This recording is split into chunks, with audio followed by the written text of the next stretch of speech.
नमो नमः। प्रवाचिका अहं दया जोशी संस्कृताध्ययने समेषां स्वागतम्। अधुना अग्रिमा कथा पठिष्यते अस्तु तर्हि आरंभं कुर्मः। भूषण झुकून कनोजी नमस्कार देत समोरून चालत येणारे क्षात्र तेज उतावळ्या डोळ्यात भरून घेताना पुटपुटला, जय जयंती सर्जा शिवाजी के सुपूत कविराज, आमच्या आबासाहेबांच्या सांगण्यावरून आम्ही तुमच्या भेटीस आलो. कोण देश तुमचा, नाव कोण? संभाजीराजांना भूषण आणि कुलेश यांच्या पगडीत सारखेपण दिसले. भूषणने युवराजांना आपला परिचय देऊन विनंती केली, युवराज, दूर देसन के आवत, हमको राजा शिवाजी के दर्शन की क्रिया होवई. जरूर कवींनी करावे असेच त्यांचे दर्शन आहे, पण कवींनी प्रथम इथला मुक्काम हलवावा, आमच्या महाली चलावं. हसून युवराज म्हणाले, हां जी. भूषणने त्यांचा आदर राखला. रायाजीने भूषणच्या घोडीचे ठाण मोकळे करून ती आपल्या ताब्यात घेतली. अंतोजीसह आत जाऊन भूषण आपली पडशी पथारी घेऊन बाहेर आला. भूषण आणि कुलेश या दोन उत्तरी कवींच्या मधून संभाजीराजे बालेकिल्ल्याच्या रोखाने चालू लागले. मागून भूषणच्या केसर घोडीचे कायदे उठाळी धरत रायाजी अंतोजी चालू लागले. व्यापार पेठ आली तसे संभाजीराजांना मुजरे चढू लागले. कवी भूषण रायगडाचे राजवैभव डोळ्यात जमवीत चालला होता. नगारखान्याच्या दरवाजाने सारे आत आले.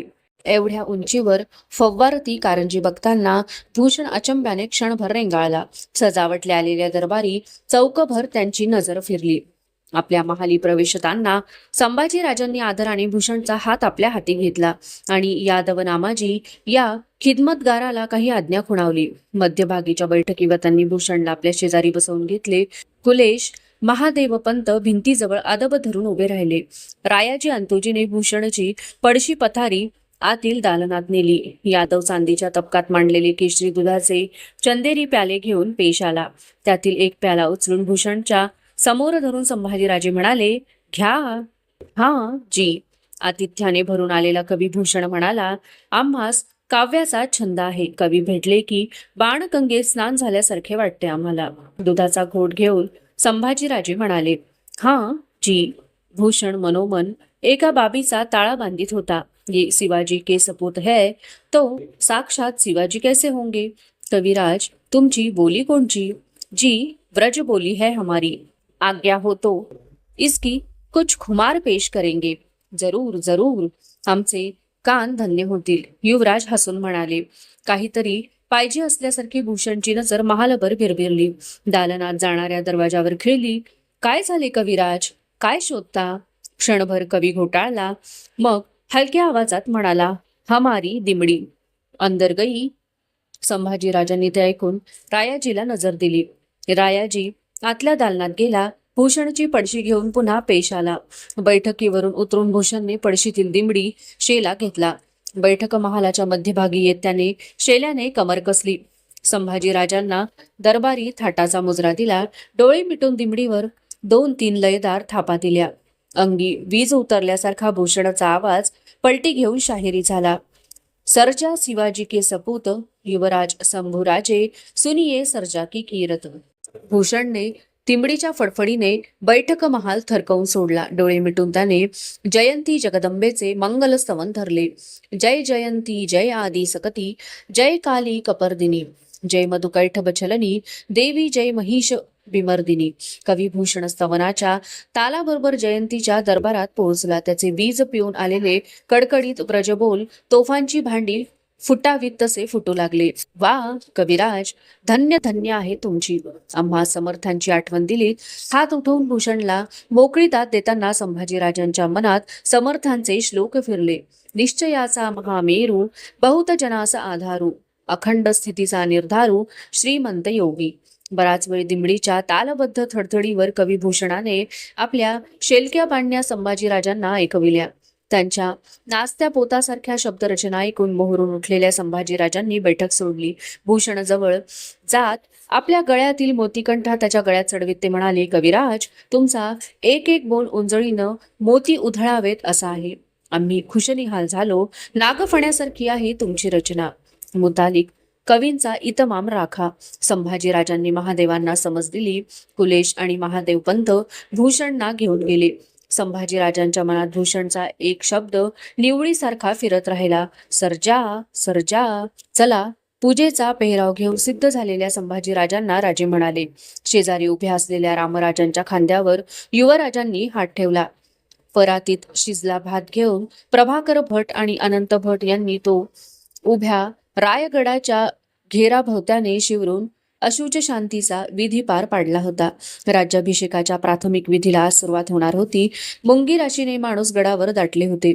फलटण, तळबीड, शृंगारपूर, चौक, सिंदखेड, भुईंज, पाली राजांचे चौबाजूचे रक्तसंबंधी गोतावळे गड चढून आले होते. बांदल, जेधे, शिर्के, मालुसरे, पासलकर, शिलिंबकर, कंक, जाधव, दहा तोंडे, सरदार भोसले सारे शिबंदी सरंजामानिशी गडावर दाखल झाले होते.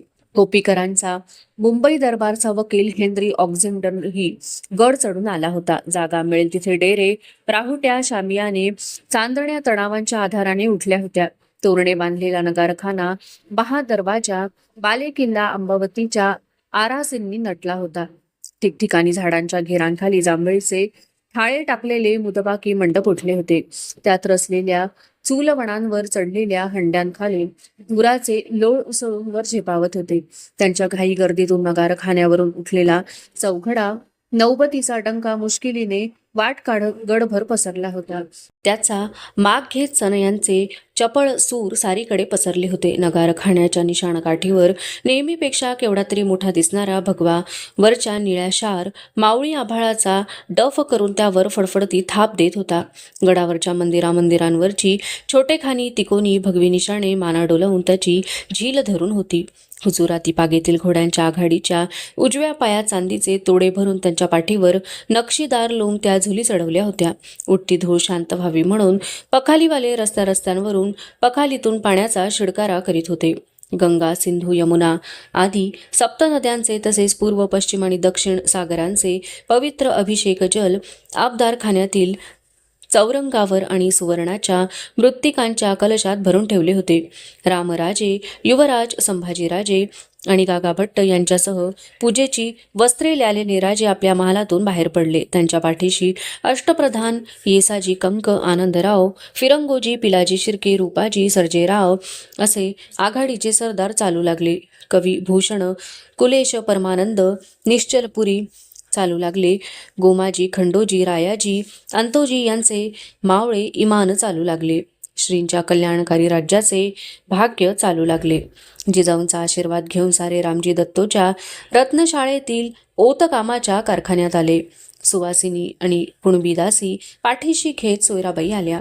कारखान्याच्या चौकात भगवा सरपोस घालून झाकलेले सिंहासन होते. त्याच्या दक्षिण बाजूला सोन्याची घडी व गणेश मूर्ती होती. आज त्यांच्या पूजनाचा व स्थापनेचा विधी होता. त्याबरोबर समर्थांनी दिलेल्या कोदंडाचे पूजन होते. पुढे होत रामजीने हलक्या हाताने सरपोस हटविला. असंख्य मावळ्यांचे सांडले रक्तच जणू सोन्याचे झळकते रूप लेऊन अंगी पडणारी किरणे परतविताना म्हणत होते, आम्ही कुणाला अंगचटी घेतले नाही. तो मान फक्त धन्याचा हाय. जगदंब जगदंब. सिंहासनाच्या नुसत्या दर्शनानेच राजांचा हात छातीशी गेला. सिंहासनाच्या वाघमुखी हातबैठकी बघताना संभाजीराजांना राजांचे बोल आठवले. आपण प्रथम भोसले आहोत, मग शिकारी. वाघ हे जगदंबेच्या बैठकीचं जनावर आहे. राजे सोयराबाई, संभाजीराजे चंदनी पाटावर बसले. गागा भट्टांनी अथर्व शीर्षातील गणेश स्तोत्राचा उद्घोष केला. ओम गंगणपतये नमः. त्वमेव कर्ता त्वमेव. गणेश आणि सिंहासन पूजन झाले. मानाचे बकरे पडले. कोदंडाची पूजा झाली. सुवर्ण फुलांची उधळण झाली. आइये सिंहासन की हस्तस्पर्श दीजिये. गागा भट्टांनी राजमंडळाला विनंती केली. राजे सोयराबाई पुढे झाले. रामराजे ते सारे बगलेला उभे होते. या बैठकीस हात देऊया. संभाजीराजांनी मायेने रामराजांचा हात आपल्या हाती घेत त्यांना सिंहासनाजवळ घेतले. बोला हर हर महादेव. भोवतीच्या मावळ नरड्यांच्या घाटी फुटल्या. राजमंडळाने सिंहासनाला मानाचा हस्तस्पर्श दिला. हंबीरराव, आनंदराव, मोरोपंत, अण्णाजी, रामचंद्रपंत, येसाजी सारे पुढे झाले. जय भवानी गरजत त्यांनी शुचिरभूत झालेले सुवर्ण सिंहासन फुलांच्या माळांनी सजलेल्या रथासारख्या गाड्यावर चढविले. त्या गाड्याला सजलेले 5 पांढरे शुभ्र घोडे जोडण्यात आले होते. राजांनी झुकून गणेशाची सुवर्ण मूर्ती उचलली. आणि छातीजवळ कवड्यांच्या माळेवर धरली. संभाजीराजांनी कोदंड उचलला. रणहल्ल्यांच्या रोमांचक काठ्या तडतडल्या. लेझिम तोड्यांनी लय पकडली.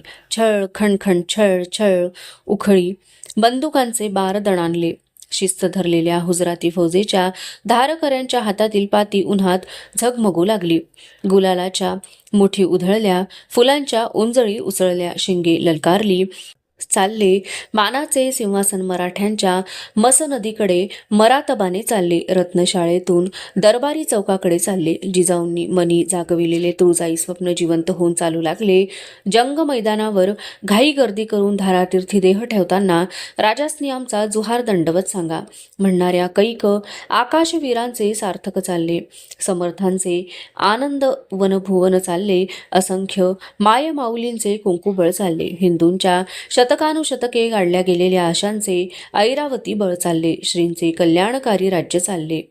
सिंहासनाच्या गाड्याची पिछाडी धरून गणेशमूर्ती हाती घेतलेले राजे, पंचारथी घेतलेल्या सोयराबाई, समर्थांच्या कोदंड घेतलेले संभाजीराजे आणि त्यांचे बोट हातात धरलेले रामराजे असे सारे त्या सिंहासनाशी रक्ताने बांधील असलेले राजमंडळ चालले.